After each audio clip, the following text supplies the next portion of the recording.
Okay, so I'm back. Let's see. We have talked about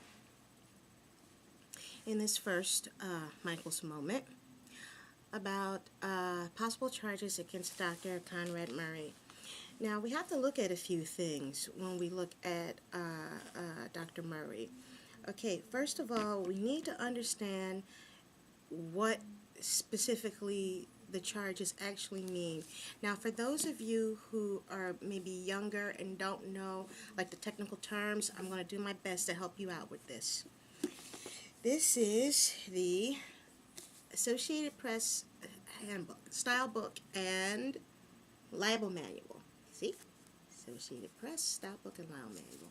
The Journalist's Bible. And what you all may or may not know about me is that I have a degree in journalism and that I worked in several newspapers in my hometown for quite some time. So that just gives me a little bit of a heads up, not a whole lot, but just a little. And I do like to research everything when I'm doing an article.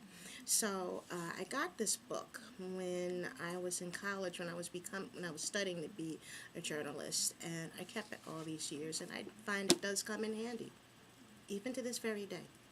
Okay, now I'm going to look up the term for what it means for murder. And I looked it up earlier, and over in murder sent me over to the homicide section. Okay, so let's see here. Poland incorporator hyphen use House of Commons.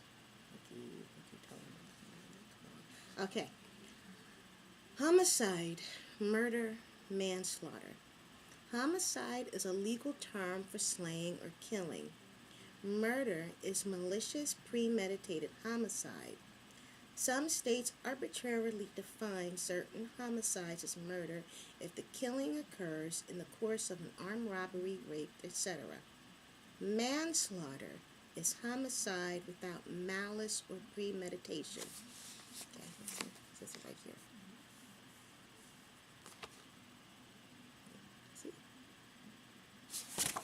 Homicide without malice or premeditation. That means that basically a life was taken, but there wasn't any malice, there wasn't any evil attached to it, there wasn't any criminal intent. Okay, the person who did it did not think like of doing something evil when this happened. You know, it was just happened. Okay, and we also have to look at it as, okay, when Dr. Conrad Murray, you know, when this happened, when he did this, when this happened, he didn't have any ill will in his heart. It was just an accident. And what he might say is true. It was an accident. And that he's going to do whatever he can, and his lawyers, to make himself look in the best possible light that he can. But we also have to look at what happened afterwards. Okay, now we also got to remember that he went to the bathroom for a couple minutes. He gave him the propofol, a medicine that is not supposed to be given outside of a hospital setting in a residential home, to a person who was trying to go to sleep. Okay. Second, after he gave it to him, he went to the bathroom for a couple minutes. He came out, he noticed that he was having trouble breathing. He also made 3 phone calls for about 45 minutes. Okay? You're supposed to be panicking about somebody you're trying to save and you're on the phone. Okay? Then, on top of it, not only did he do that, when he did the CPR, he did that the wrong way, because he was doing it while Michael was on the bed.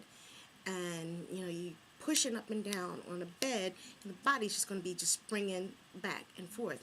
He should have been on the floor on a hard, flat surface when he was trying to restart his heart. Then, on top of all of that, he made the 911 call about an hour after the fact. And then finally, when Michael's being transported to the hospital, he doesn't even go with them. Okay, I'm sorry, but it sounds pretty bad, okay? To me, it sounds like he's guilty as sin, but he's guilty. And,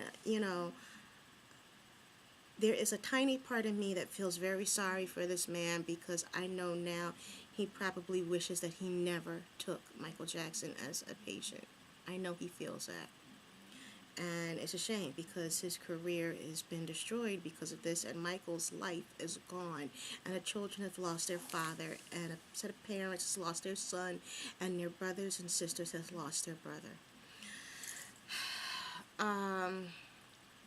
This is just horrible all the way around, and I know he feels like crap. And the sad thing is, to me, he should have known better, because he is a doctor, okay? Doctors have a responsibility. We go to our doctors when we are sick, because we feel as though our doctors are going to give us stuff to help us, not hurt us. So there is always going to be a brand of trust between ourselves and our doctor. And clearly, that trust was mishmashed in a way. It really, really was. This was somebody who just did something for whatever reason, and quietly as is kept, did not have his patient's life and heart. So, we will just have to watch in the next few weeks as to what happens with Dr. Conrad Murray. I also want to talk briefly, and I want to wrap this up as quick as I can, about the friends that I have been making on YouTube. Now, there's been a lot of backbiting lately, and I really wish that it would just, stop, okay? It doesn't matter if it's MJ Fans Network, or MJ Supporters for Life, or Michael Jackson's Big Toe, for all I care. It just doesn't matter, okay? We're all fans of this guy. We all love him. The arguing and the backbiting and the name calling and the flame videos and the flame comments, they need to stop. It really needs to come to an end. It doesn't do any good for Michael. He's at peace, he's on the other side, and it's very hurtful and disrespectful to his family, his friends, his colleagues, and especially his children, and it doesn't do anything to help us. It just keeps the hurt going on and on and on. And for the haters out there, look, there's nothing I can say to you guys, okay? I've had to learn that there's just no arguing with stupid. Okay, you guys are going to think what you want, so I'm not going to be here to change your mind. But what I will say is this. If you're going to do something about this, if you're going to run your mouth on the computer because you want to believe this lie, so be it. But put up or shut up. Do something to help. Those who want to take and believe this lie don't do a damn thing to help children themselves. They don't volunteer. They don't do any work for children. They don't do nothing. So if you're going to believe this lie, put up or shut up. Walk the walk and talk the talk. Take your ass down to a children's hospital and volunteer. Be a reader at the children's section of a library.